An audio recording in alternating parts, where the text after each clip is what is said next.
நடிகர் சங்க நாய் விவகாரம். விஷாலிடம் சரணடைந்த ராதாரவி கோஷ்டி.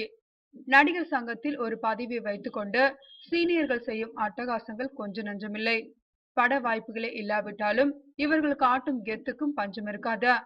அதுவே எல்லை மீறி போகும்போது இளம் ஹீரோக்களின் ரத்தம் சுண்டதானே செய்யும்.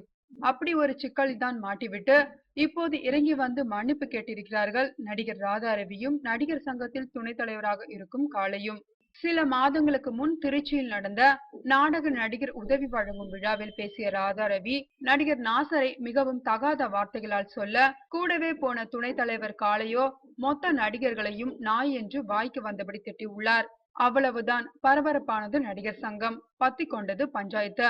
ஒண்ணுமே பண்ணாம நடிகர் சங்கத்துல சலுகைகளை அனுபவிக்கிறங்க எங்களையே ஒண்ட வந்த பிடாரி நாய்களன்னு திட்டுறதா என்று கொதித்து போனார்கள் இளம் ஹீரோக்கள்.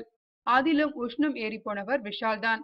ராதாரவி காளையின் எல்லை மீறிய பேச்சு விவகாரத்தை நடிகர் சங்க தலைவர் சரத்குமாரிடம் அதை புகாராக கொண்டு செல்ல, பதிலுக்கு ராதாரவி KN காளை இருவரும் விளக்கம் தருமாறு நடிகர் சங்கம் தரப்பில் நோட்டீஸ் அனுப்பப்பட்டது.